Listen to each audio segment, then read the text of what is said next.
Hi, everybody. Today is Saturday, August 23rd, 2025, and our friend Graham Fuller and Ray McGovern are back with us. Sorry for, I'm so sorry for being late because we had some sort of technical problems here. we got, yeah, we could solve them. Let me start, Ray, with you and what has happened. We had two meetings between the Trump administration, Donald Trump himself, and Vladimir Putin. And later on, we had Europeans and Zelensky somehow desperate, in panic, coming to the United States talking with Donald Trump and somehow communicating with his administration to understand what's going on between Russia and the United States. Two sides of what's going on. One side says that it's all negative. Donald Trump tweeted that if you want to defend Ukraine, you have to go on offensive. You doing this, doing that, sending more weapons to Ukraine, and all of this. And the other part would be the way that Donald Trump is talking about what's going on. He's somehow trying. He tries to leave what's going on to just ignore that he doesn't. He's not interested in what's going on in Ukraine. He wants to do something with it, but Europeans are pushing so hard. He tries to do something, I don't know if in a very delicate way, I would say. What is he trying to do? Can we be positive, negative?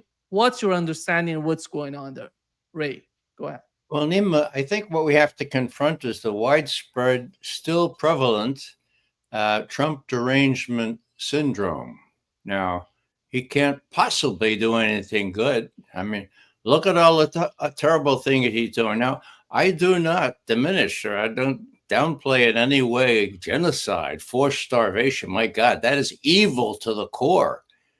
But I think you have to discriminate between things. Could it be that Trump could be right on Ukraine? Could it be that he understands, as he explicitly said, like Obama exactly 10 years before, 2015? Look, the worst thing we could do for Ukraine is give them the idea that they could ever prevail against a much stronger Russia on its doorstep. And that's what Trump told the Europeans. Look, yeah, Ukrainians fought very bravely, but my God, look, they're fighting a much stronger opponent. Get that through your heads, okay? So just to set this just briefly, I hope. What happened? Well, Trump said, "Okay, Putin, you don't end this war in Ukraine. I'm going to give you 50 days to do it." Oh, then he said, "No, I'll give you 5 days." Right? The deadline was the 8th of August. Right?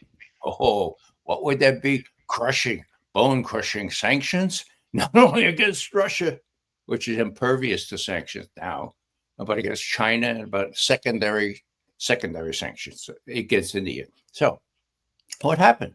Well, somebody finally told Trump, "My God, this is going to come to a no good end," as the Chinese used to say. You can't pass. What are you going to do on the 8th? Well, you're stupid. Okay, it'll alienate the whole world, especially not only the Russians but the Chinese and India, and so. Trump says, "Oh my God, well, maybe Putin can help you out on this." He sends Witkoff on the 6th, 2 days before the deadline. Witkoff says, "President Putin, get a little embarrassing. My president has painted himself into a corner. He doesn't want to do any sanctions on you or Chinese or anything. He just he bit off more than he can chew. So can you help us out here? For example, maybe." Yeah, maybe we could have a summit. You could come. You come to the United States. Now, that's how I think it went down on the 6th of August. And you can be very sure that Putin, in those 3 hours with Witkoff, laid out very specific things that it represented Russians' non-negotiable points. And one of them was no ceasefire. So what happens? Well, on the way to Alaska, Trump says to the Fox reporter, Brent Bayer, he says, I'm going to be terribly disappointed if we don't have some kind of ceasefire when this is over. Okay. Now, that, of course, was out on the wire, as Graham and I used to say, well before Putin landed. So Putin came in, and Trump made one last Hail Mary pass, right? Please, please, immediate ceasefire. And Trump said, "Niet, niet. What don't you understand? Niet." Okay. Now, so what did Trump do? Hours later, he said, "Okay, that's not a good idea, a temporary ceasefire. We're going to go for the whole enchilada. We're going to have a whole holistic end to this thing." So Putin's right. And then he gathers Zelensky first, smart move, gives him reason the riot act. And then these, what I call, I say, well, here is Trump posing as Snow White and the seven dwarfs, these people from Europe. Uh, so so he humiliates them. He raised them in front of his desk like a graduate school teacher, and he lectures. And then he says, "Oh, wait a second, folks. I promise I'm out with my friend Vlad that I give him a call right about now. So could you leave now and come back about half an hour?" Okay. So what happened? The Europeans left, and it remains as it was 2 weeks ago when the Vice President Vance said, "Look, we're done with arming Ukraine. We're done with Ukraine. That's it. We're done." And where did he say they said that in Europe? He's trying to educate these guys where things stand. I'll just finish by a quote from one of the comments under one of my pieces. It's precious. Here it is. The plan is for the U.S. to sell weapons to the Europeans who will provide them to Kiev. However, the U.S. doesn't have any weapons to sell. The Europeans don't have the money to buy them, and Kiev doesn't have the soldiers to use them. Other than that, it's a foolproof plan. Sorry about that, but that's about what it is. Graham, go ahead. Your take on what has happened. What was, when you look at the meeting between the two presidents, I'm talking about Russian president and the United States, what was the grand strategy for that meeting? It was something bigger than what's going on in Ukraine. It was somehow the, the, the big picture of what's going on. Your take on that. Well, first of all, I'd have to say that I'm overall generally very positive about what's going on so far. It's astonishing that this is really the first time that there's been any direct face-to-face discussions with Putin in God knows how many years, when there's so much vital importance to be discussed between the two countries. So the mere fact of the meeting, I think, was very important, and I think it's something that can be built upon. Secondly, again, well, I think we all know that Trump is very unpredictable and he changes his mind. But I think in the end we came out fairly well. It was certainly imperative that Trump back away from the ceasefire. The Russians had said that was absolute no, could not happen. But I think something much bigger is going on here as well too. I think in many ways Europe is now facing an existential crisis, not because they are going to be attacked and overwhelmed by Russia, but simply because their purpose in life. Who is Europe? What is NATO? What is the EU? What is their place? Up to now, Europe has simply been I don't want to use the word puppet, that's too strong a word, but certainly under U.S. domination in all terms of foreign policy. The EU and Europe have had no foreign policy of their own if it was not NATO. So now, if it looks like NATO is beginning to collapse, and I think it is, I suspect this will be the end of meaningful NATO in the future. If NATO is on the verge of collapse, what role is there for Europe in the world, and especially for this bunch of so-called leaders, the seven dwarfs or whatever you want to call them? There's hardly a very serious leader in the lot, and they owe their positions in the EU to very much to to EU politics, NATO politics. But if Trump is putting an end to all of this, I don't know where Europe will go. And it's exactly as Ray says. The Europeans don't have the money. Even if they had the money, I think they would not dare inform their citizens that, by the way, we're going to cut your benefits and your health plans and everything else because we have to give more money to the Ukraine to buy, not to buy American weapons. I think that would be a disaster in European policies. So where does Europe go now? They can't fight. The U.S. may be pulling out, and Europe, which has been a steady drumbeat of incredibly hostile anti-Russian propaganda for year after year after year, led by the British in particular. What are they going to do? What does Europe do when there's no war in Ukraine? When there's no more meaningful NATO? I've argued for a very long time that Europe has been shortchanging itself, destroying itself by tying itself to the American Pied Piper, if you will. People who know that story are Latvanger. The Germans call it the guy who comes in and leads all the children of Europe out of Europe to catastrophe. Europe, I don't know where Europe is going to go at this point. What their policy will be. The war is not clearly manageable and something that can be continued under present circumstances. As I said, I've argued a long time, Europe needs to come to terms with Russia. They've dealt with Russia off and on over a very, very long time in history. This is the reality. They are part of Eurasia. If Europe wants to be part of anything, either it's going to be a declining American empire, or it's going to be part of a broader Eurasian new economic and economic program of BRICS and other things. So, in short, I think Europe is in a very desperate situation right now. There's nothing really that they can do very much either way, and I suspect, those who know Europe better than I do, say that most of these leaders are scheduled for electoral defeat in the very near future, which will change. And the new powers, the new parties that will come into play will be very hostile to a continuation of the Ukraine war. So Europe's in a tough spot. Ray, it seems that in the United States, the Trump administration knows exactly what it wants to do with the case of Ukraine. The establishment on the other side knows what they want to get out of Ukraine.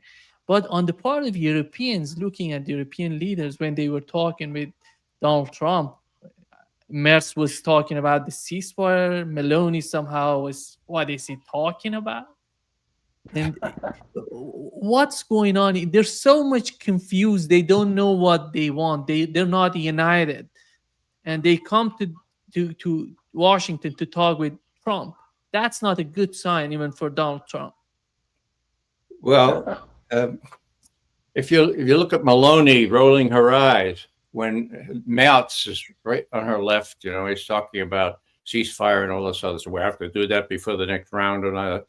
And she's going like this. I could just see her thinking, no more new axis with these guys, that's for sure. No more axis with Italy and Germany and Japan this time around. My God, this guy's out of his mind, okay?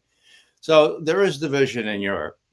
What's the big thing? I think the big thing was illustrated by the fawning sycophant who used to be president of the Netherlands, Mark Rutte. So here's the last NATO summit, right? And he says, "Oh, good, Daddy's here. Daddy, come on in." Oh my God, who's Daddy? The Daddy is Daddy Big Bucks, Daddy Trump. Okay, now I'm going to use a simile or a metaphor, whatever you call it. Daddy is a deadbeat.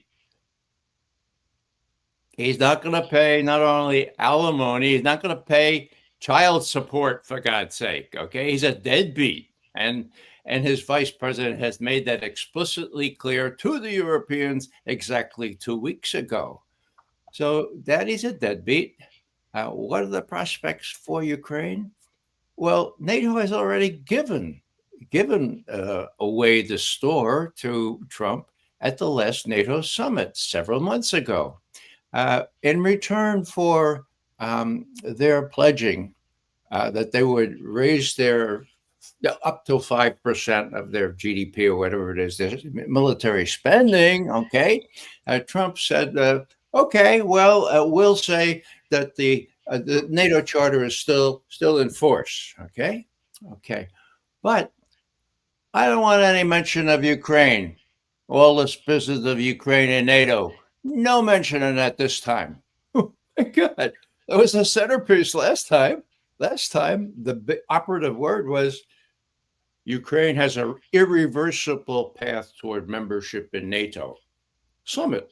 All of them signing on to that. Oh, this time, a year later, no trace of that. So there are all kinds of signs. This may seem arcane to some people, but when you say that one year and you don't say it the next year, and it's so key, that's important. So these guys are really outclassed. And I think Graham is exactly right. They're not long for this world. The only thing is what they might be tempted to do to stay in power. Now, the Brits are a real problem because they have the capability and the record of doing these kinds of false flag attacks that could put the kibosh on the whole thing. That's one thing that comes to mind. But the thing is very tentative. And Trump has taken them all on, not only the Europeans, he's taken on the deep state in Washington. He's very vulnerable. Okay. Nobody has taken on the deep state like this. And one reason he has, of course, is because they emasculated him. And I use that term advisedly. Emasculated him the last time around when he was president before. Jack Matlock, my good friend, had a really good article yesterday. He said, the big thing is that Trump is beginning to see the reality here that Russia really is endangered by a Ukraine armed to the teeth by NATO. And so, well, the question arises, says Jack, why didn't Trump do this the first time? And the answer is clear. Russiagate. They made it impossible for him to do these things, okay? Witness 2018. His Trump and Putin together in Helsinki, I think it was, okay? The summit, okay? And one of these CNN reporters or some reporter says, now, Mr. Trump, what do you think about Russiagate now, Are you going to believe what Mr. Putin just said or what your own intelligence is saying? And Trump said, I don't know whom to believe. No, he was completely right because his own intelligence was lying through their teeth and Trump was saying the truth. Okay. I mean, Putin was saying the truth. Last thing on that, and this is relevant, I hope. There they were. And another one of these journalists says, now, Mr. Putin, maybe you could make this clear once and for all. So Trump is here, Putin's here. He says, Mr. Putin, whom did you favor in the last election? Again, Trump is here, Putin's here. I mean, hello, what's the dilly answer to that? Oh, of course, Mr. Trump. Of course, we want to work with him. We want to work with him. Now, what was he going to say? Well, actually, I wanted Hillary to win, but this guy, we're going to deal with him anyway. No. Now, why do I mention that? Because that's the kind of evidence that one of the principal drafters of that interagency or intelligence community assessment of January 6th, 2017, that's one of the major indicators he's pointed to. Look, you have it from Putin himself that he favored Trump. Well, all I have to say, what else was Putin going to say? Yeah, well, I was really disappointed that Hillary lost, but you know, anyhow, that's the kind of sophomoric or adolescent analysis you get from these guys who are recruited by James Clapper and John Brennan, who have their own take on Russia. Sorry to carry on this long, but those are some of the vignettes that come to my mind. Graham, one of the issues I think after the ceasefire, as Donald Trump is not pushing anymore for the ceasefire, but the other issue would be Zelensky and his administration. I think one of the main obstacles, one of the main barriers that is somehow making some sort of problem for the Ukrainian settlement is the Zelensky administration. Do you think that Donald Trump would somehow would do something about it? Would communicate with Europeans and forcing them to do something in Ukraine? Well, I don't know whether it's the Europeans that will do something about Zelensky in Ukraine, but certainly Washington can. And I think we've talked about this in the past, but there have been several signs now for weeks on end that Zelensky is losing his position, or at least his authority. He's obviously presiding over a war that is now near disastrous collapse. And if anybody is going to have a peace settlement, I think there will have to be some kind of new leadership. So the question is, who is going to push Zelensky out of office? And I think there are lots of hints here and there that Washington would like to do that. I don't know where the Europeans probably like him because he's a symbol of continuing the war. But I do not think Zelensky has a great future ahead of him. And also, to be quite brutally frank on this question, I don't know how much Ukraine's own views on the peace settlement really matter in the end. I hate to say it; it's a very ugly suggestion that Ukraine should have no control. But if Ukraine has lost the war with massive support from NATO, from the United States and Europe, then I wonder what kind of credibility that he has going into the future. And if it's important for peace to take place, Zelensky is now more part of the problem than the solution.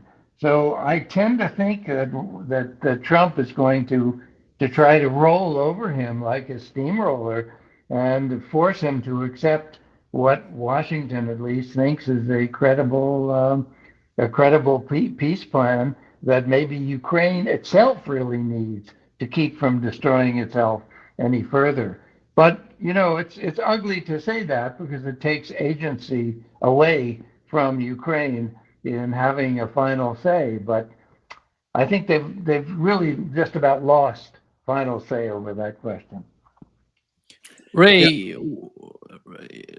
Go ahead, Ray, if you want to add something about it. Yeah, I just wanted to add that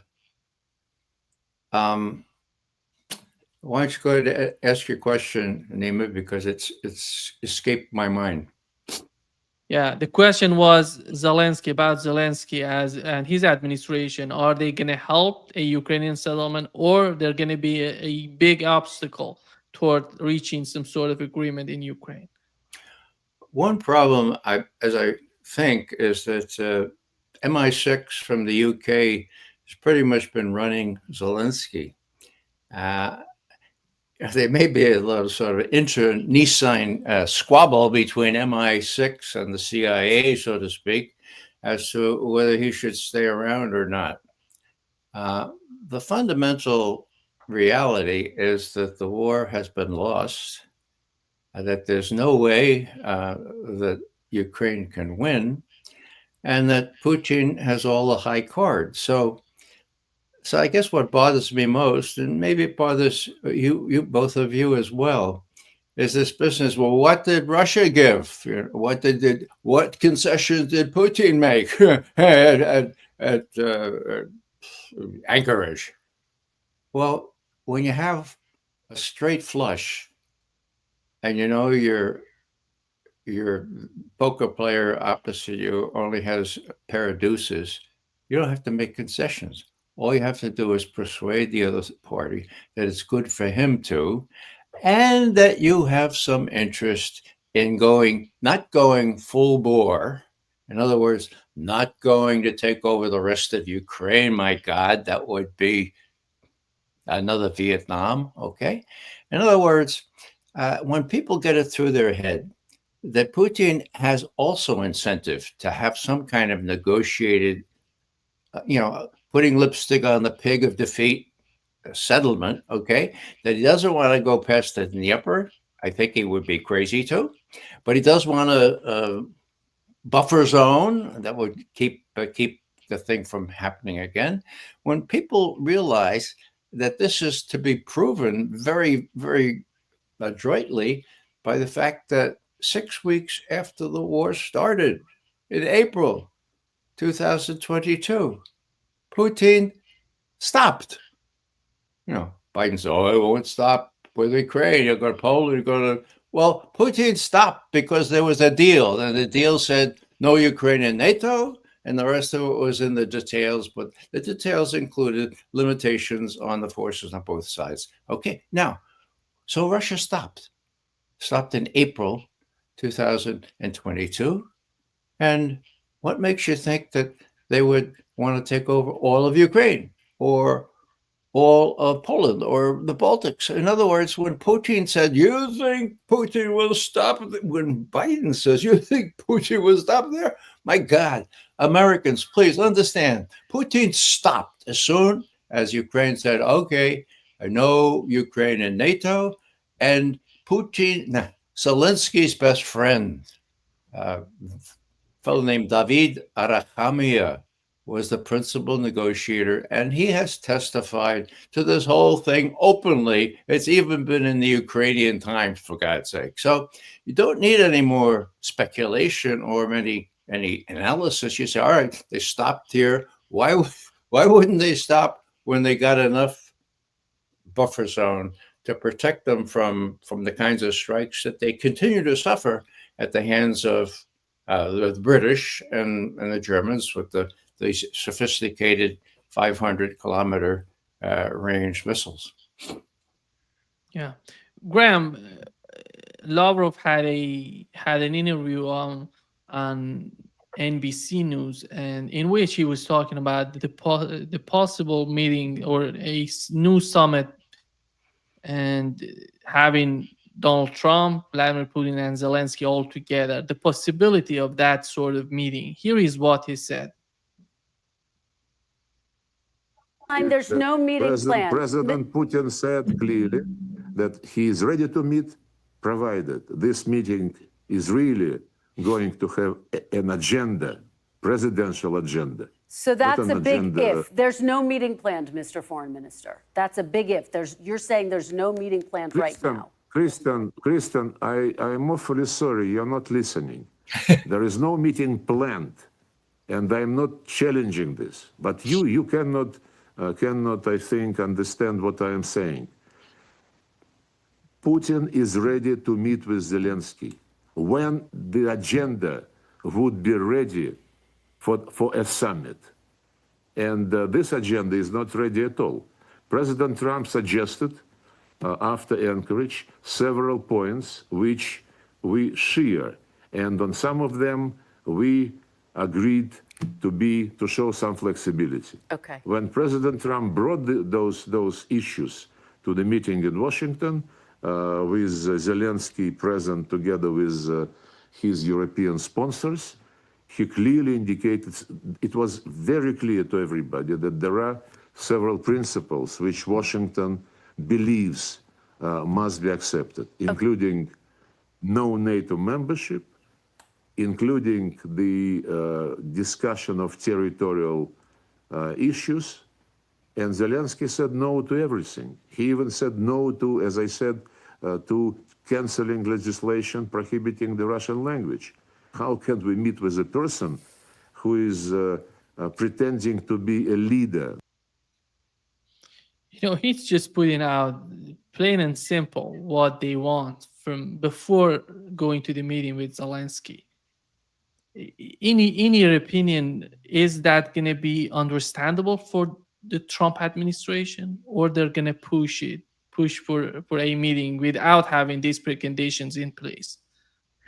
No, I think what Lavrov says is quite clear, that there is no point in having a meeting, three-way meeting, if there is no room for negotiation. Zelensky has all along refused to compromise on anything, but I don't know how serious that is. That's maybe his ultimate negotiating position. But I don't think there will be any three-way meeting until there is fairly clear understanding of where compromise must come. Trump certainly doesn't want to go to a failed meeting, and the Russians don't want to go to a failed meeting, and such a failed meeting would weaken the small progress that has already been made between Russian and American relations.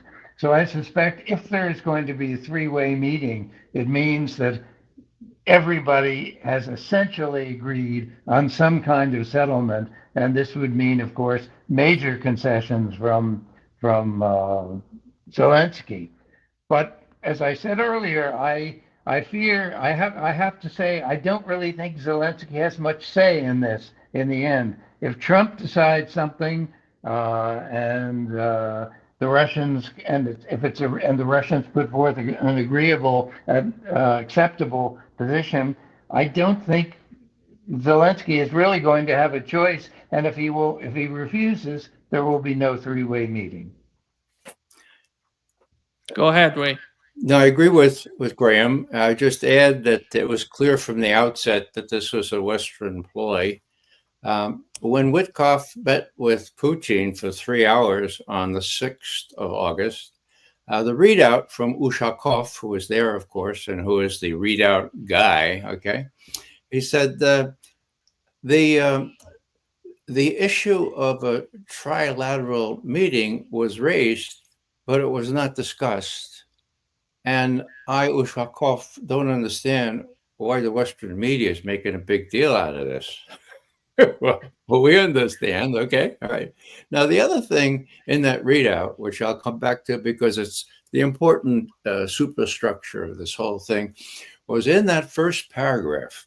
In the first paragraph of the readout on Witkoff's meeting with Putin, it was stated by Ushakov, we are giving priority to our fundamental aim to improve relations with the United States. Okay. In other words, Ukraine takes a back seat to all this.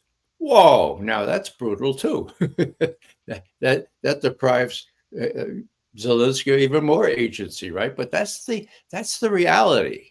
Now you can adduce why they shouldn't feel this way, but Russia, that is Putin, and Trump both feel that they can do a decent relationship this time around with Trump in power, and Ukraine is one thing that they can finally negotiate with.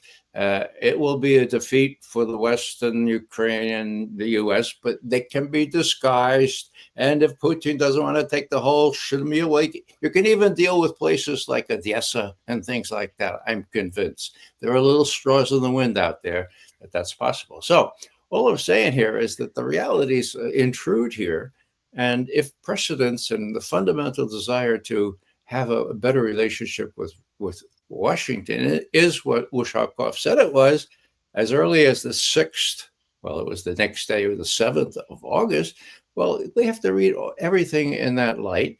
And Trump's, the business about trilateral, Trump has never said that I agreed or that Witkoff got agreement from the Russians to get a trilateral thing. It's for the neocons. Sure, we want to include the Ukrainians, but let's get the Ukrainians and Russians. It's not going to happen anytime soon. Meanwhile, the Russians are very close to victory on the Western Front, if you will, or the Eastern Front for NATO. And those realities intrude and make a lot of the discussion in the mainstream media kind of irrelevant. Graham, let me shift the discussion a little bit toward what's going on in Washington with Pete Hegseth. And he fired the head of Pentagon's intelligence agency. And it seems that they're talking about the removal of the chief of the US naval reserves. It's all about the report about what has happened in terms of the US attacks on Iran. And it seems something going on within the administration. They're not happy, and they're trying to say that the United States wasn't able to do anything with that attack, and Donald Trump is pushing for the total obliteration of Iranian nuclear facilities. But what's beyond this sort of game in Washington is some sort of push for more wars, in my opinion, in the Middle East. What's your take on that? Well, when Trump struck the Iranian nuclear facility several weeks ago, a month ago or so, I thought it was interesting that he said that these nuclear facilities had, I think his words were, completely obliterated. He said, I think later on we all found out that that was not quite the case, but it was very useful for Trump in some ways to say it was obliterated, because this put the Israelis in the position of saying, okay, we've all struck now, we've all hit Iran, and it's all over, and the nuclear weapons are essentially taken care of, so no more war, no more strikes. That was the position that Israel was pushed into.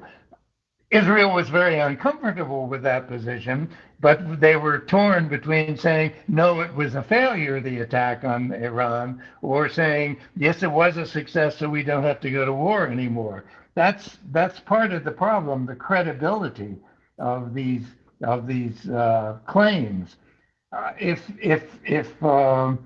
If we all believe that these weapons, nuclear facilities were obliterated, that removes some of the pressures for further attacks. But I think many people now in Washington would like to go back and maybe do it again. And God knows Israel will probably want to go back and do it again.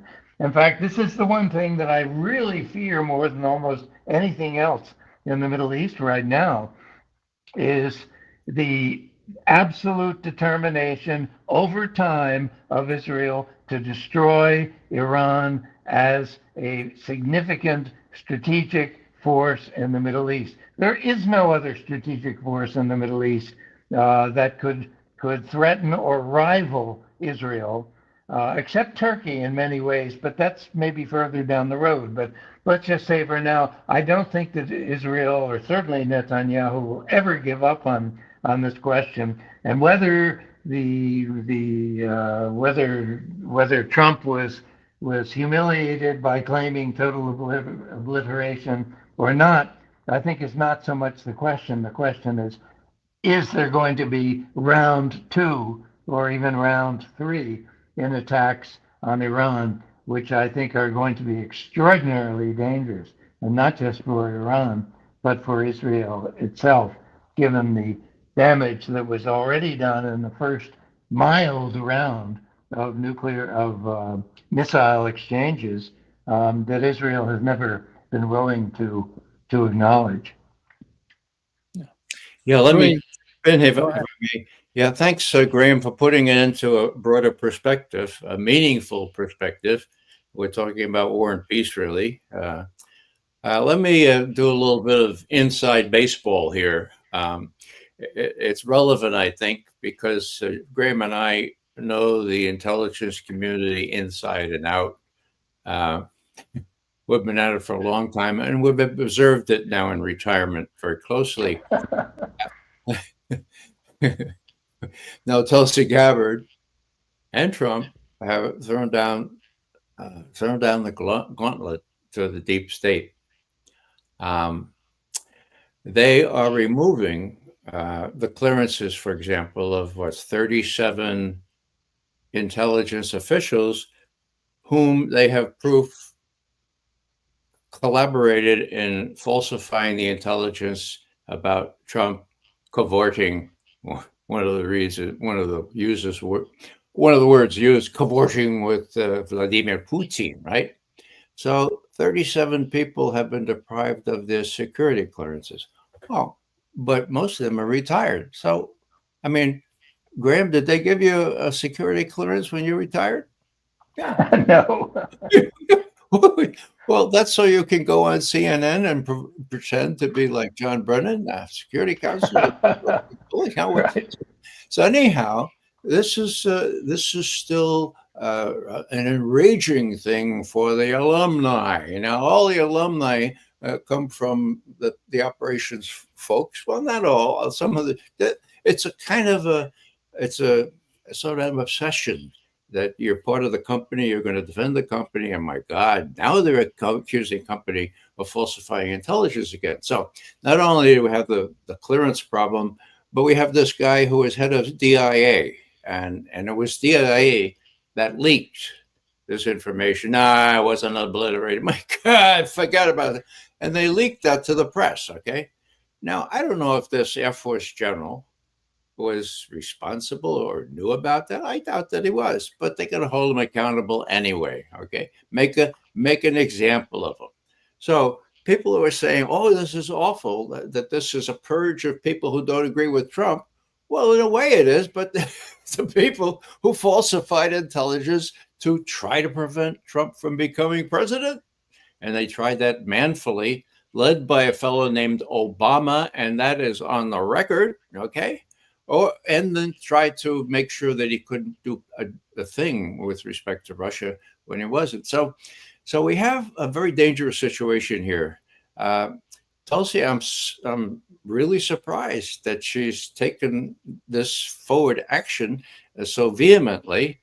There is precedent, of course, because the 26 intelligence high officials that signed that little memorandum saying, "Oh, Hunter Biden's laptop, that has all the earmarks of a Russian intelligence disinformation operation," when the FBI had the laptop. And all of these guys could have just said, "Is that true or not?" No, they'd say it 2 weeks before the election. Did it affect the 2000 election? Well, my guess is it probably did. Enough to change the result? I don't know, but my God, look how transparent that was. So you have a whole bunch of alumni that have succumbed to what I call the Trump derangement syndrome. And now they have to protect themselves because they were, a lot of them, part and parcel of this disinformation operation to make sure that he was vilified and that he couldn't possibly deal with this opposite number in Russia. Yep. Go ahead, Graham. Your take. No, I agree with Ray. I think this is really one of the fundamental questions for the West in general.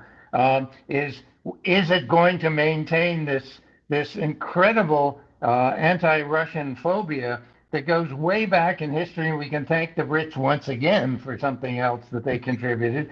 The British created this anti-Russian phobia because the Brits were always afraid of Russian Empire coming down and invading the British Empire in India. So it goes on. I mean, Christian Zionists and all kinds of people have joined onto this thing. But I would argue there is not going to be any peace in the West as long as this incredible anti-Russian Russophobia continues. And certainly the neocons have found this to be a very valuable commodity to use in their push for American hegemony in the world and viewing Russia as the evil to be overcome.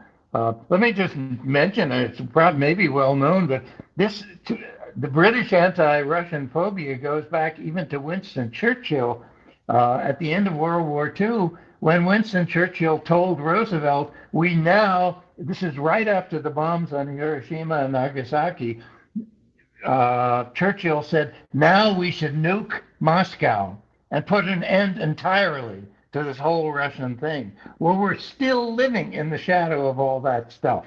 And I don't see any way there's going to be peace between the East and the West as long as we maintain this incredible luxury of hating and loathing everything that's Russian.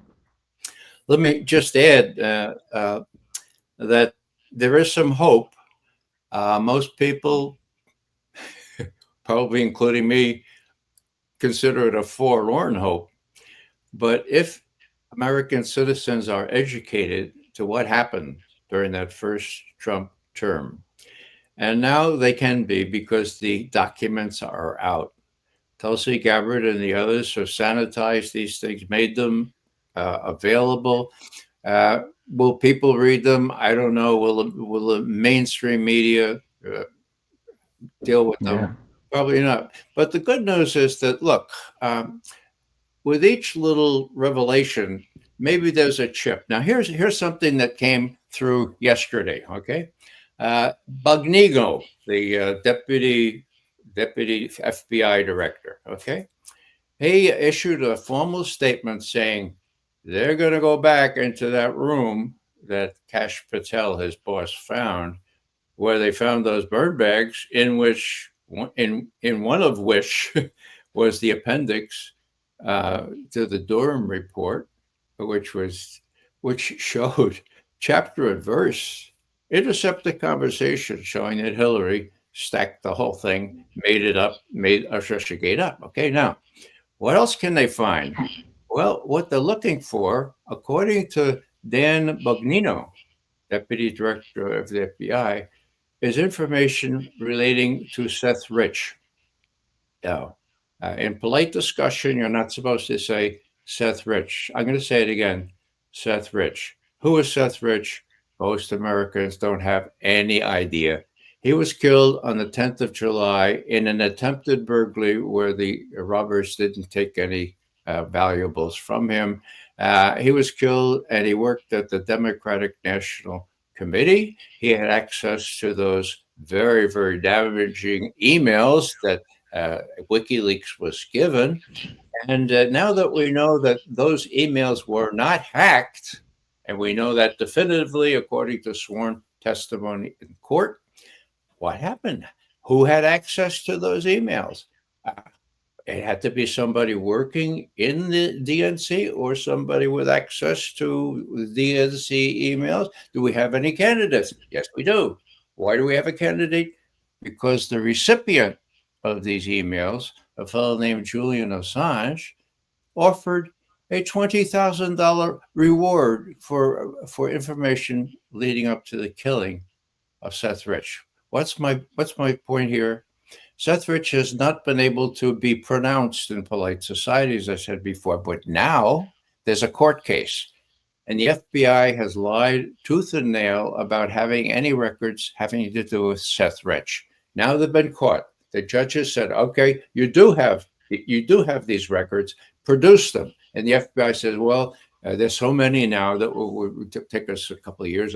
Well, produce them, he says. And now Kash Patel has told Don McNeil, look, remember, the FBI took Seth Rich's computer and his work computer, and then they claimed they didn't have any information on him. So maybe in that room where you found that other stuff in burn bags, look for it there.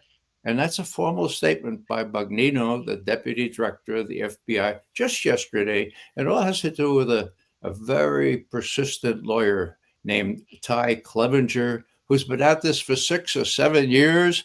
And even though he's not a woman, nevertheless, he persists, okay? He persists. And, I've sort of had given up, but now there's a judge who seems to be, Massant is his name. He's in Missouri. He's really kind of run out of patience with the FBI. With new leadership, we're going to find out, I think, what happened to Seth Rich, and then we'll have not only violating the law and all kinds of regulations, but we'll have the nexus of the deep state, the Democrats, and the media, all three of them, covering up for not only these other follies and sins, but murder. That's a big deal. I think it's going to come out, and I've been saying this for a long time, that Seth Rich was involved in this. After all, we have Cy Hirsch saying that he and his brother actually were in contact with Julian Assange, asking for some money to produce these things. So Cy Hirsch is nobody's fool. So all I'm saying is that things are coming to a head, and that if, well, Trump and Tulsi Gabbard have to know what formidable odds they face. I think that in just the last thing I'll say is Tulsi is reducing the number of people in her own outfit by 40%. Okay, but I think she should get 2 new hires. They should be food tasters for lunch and dinner, just in case she eats in the office, because she's going to need those. And that's only just a little bit of a joke. Yeah. Just a little bit of correction before wrapping up. His name is Dan Bongino, Ray. Bongino. Yeah, Bongino. Bongino. Yeah. Yeah. Well, I'm glad Ray is optimistic about this. He may be well right that there are going to be a lot of embarrassments for these people who have so egregiously twisted and distorted and politicized intelligence. My concern was the even broader one, that I don't know that that's going to do anything about deeper Russophobia in American and European society, but especially American and British. Well, just a rejoinder to that, you had Clapper, James Clapper, who famously told a NBC interviewer, you know, I know that, look at the history of Russians. I know you're chuckling, but look at the history of the Russians. They are almost genetically inclined, almost genetically driven to be evil, to cover up, to dissimulate, blah, blah, blah, blah. Okay. I'm willing to believe this guy believes that and believed it. Now look at John Brennan. John Brennan, the head of the CIA at the same time, you know, he says, well, the Russians are responsible for destroying the North Street pipeline. Like, you know, he says all kinds of unimaginable, including, and this is the, you know, hold on to your hat, John Brennan. It was very silly, very stupid to let Putin in the president's limousine. Oh, why? Oh, he had the opportunity to leave behind a listening device, and would you put it past Putin to leave a listening device in the limousine of the president? My God! So, all I'm saying, Graham, and I agree with you on almost everything, except these guys are gone, right? Clapper is gone. Brennan is gone. There is a president that wants to have a decent relationship with Russia. You know how the bureaucracy can turn around like a battleship, but it does sort of turn around.